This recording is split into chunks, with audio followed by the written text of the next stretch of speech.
just wanted to show you those crows going by.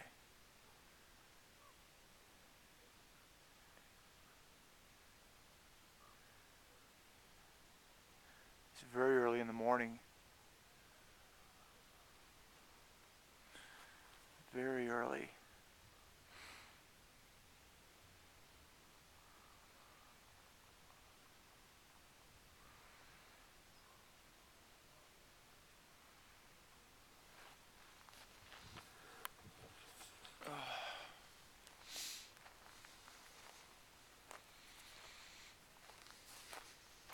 I started doing some work yesterday, and I could do this for this thing I'm working on, obviously.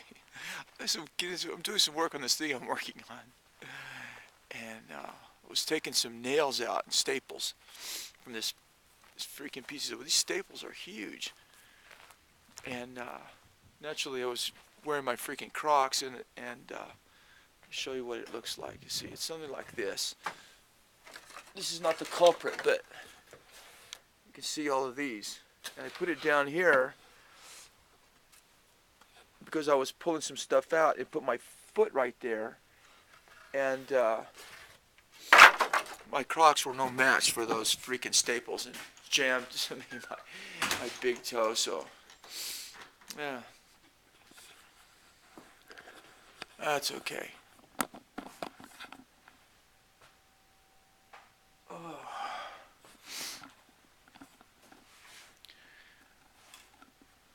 I just wanted to show you that the pinkness of that sunrise. It was very interesting. It's not dramatic. It was just real subtle, real pastel. And then when I got outside, that moon was so beautiful. And I gotta quit drinking freaking coffee or cut back or something. You know.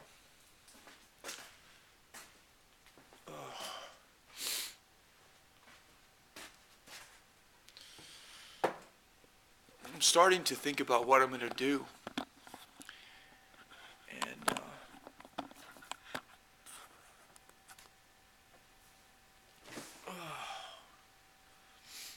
it's a little chilly in here.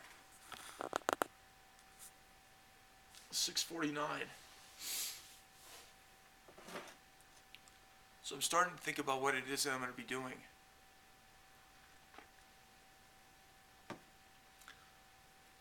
I wish I would have held that out. I've got a photograph that was published when I was a kid when it was I think it was 19 years old. And it was a photograph of a pigeon flying away, and its wings were like that, and its tail was all flared out like that. It was a nice photograph. It was published. I was looking at these young kids that are doing this lomography. Well, I was doing lomography way back when, but it was just a matter of just like taking a picture and shooting anything that you saw that was interesting. Just bam, bam, And it was good for me to be able to do that because I got my film free and my processing. I did my own processing because I was doing some work for this newspaper. And the friend of mine that I told you that I was living with, he and I and this other guy were living with in Indiana that one summer. His father was the manager of a newspaper, and so I had access to the film cabinet and the darkroom because in exchange for that they could use my photographs. So that was a great thing for me and for them too. It was really funny. It was a guy who was a photographer, that was showing me the ropes. And after a while, he started not wanting to show me the ropes, and he said it to me. He said, job security. And I said, I understand. I understood. So I stopped doing that, but I kept shooting photographs. But it's okay. I wasn't really that interested in it. I was starting to become interested in other things. But that was really a nice period in my life.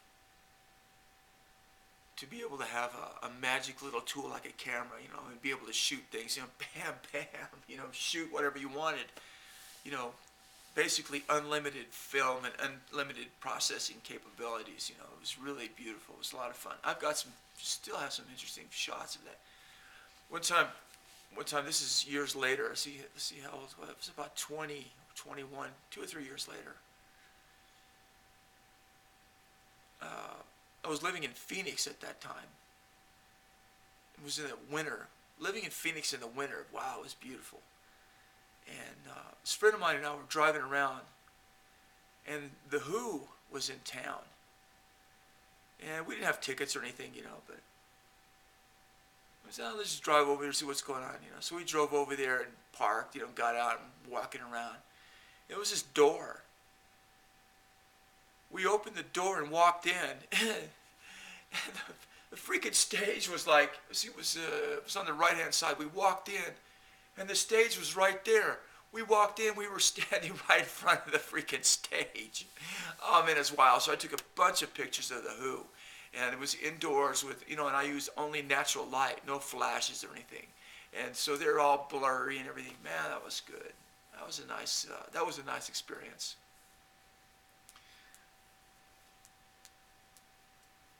It's interesting, the light that I wanted to show you in the time period in which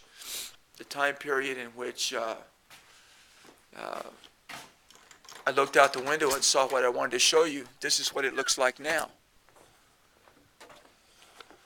See, it's pretty much dissipated.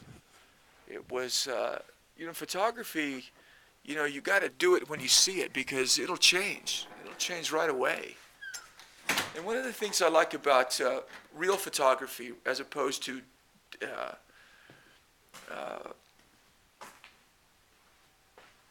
digital photography is real photography, but it's not pure photography. It's not the essence of photography. I remember when was it? When was it? It was like 1978 or 79, something like that. Sony had come out with a story about digital camera, and I was dying to get that freaking thing. And they never got it together for quite a while. They came out with the concept, but it took quite a while to actually get it to work. The Mavica or Mavica, whatever, and I've got about 4 of them right now. And you could take photographs on a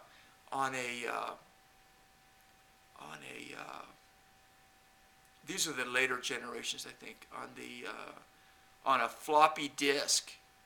That was great. And then, I got the updated one that has a little card, but a floppy disk, it was beautiful.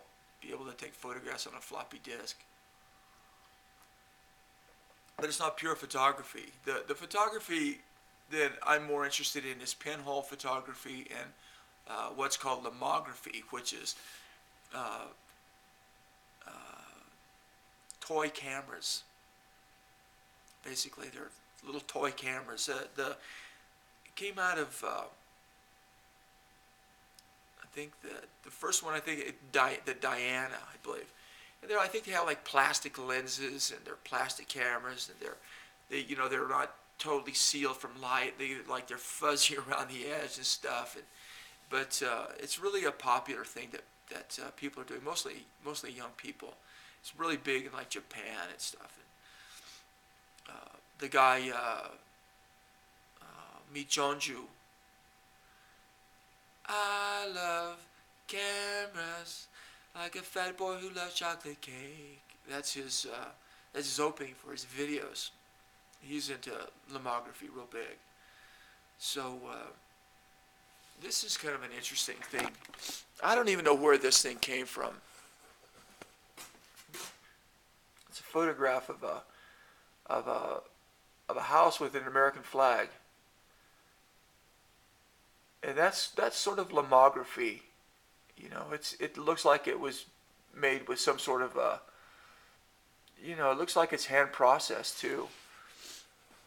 But lomography and pinhole photography is very interesting to me. And this is very interesting to me, using these type of materials to make objects. All of that is made with paper, except this. This right here, the thing that's moving right there, that's a little like a coin purse of some sort. It's got a little zipper on top, but I put it right there on top. But the rest of that is made with paper. So slowly but surely, or maybe slower than less sure, I don't know, I'm going to be doing something. That's a piece, that is a Joseph Albers print. And, you know, it's hard to see these kind of prints in with glass because they get so much reflection. But that's Joseph Albers. That's a signed piece of Joseph Albers. And this piece right here,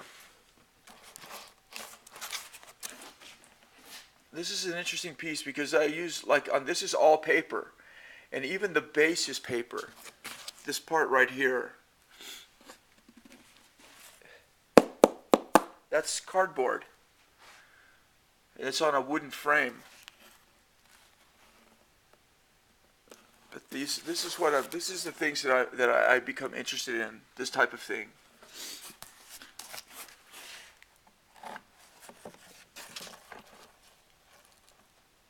So, you know, I'm not sure what I'm going to be doing. I'm not sure what I'm going to be doing, but I'm going to have to be doing something soon.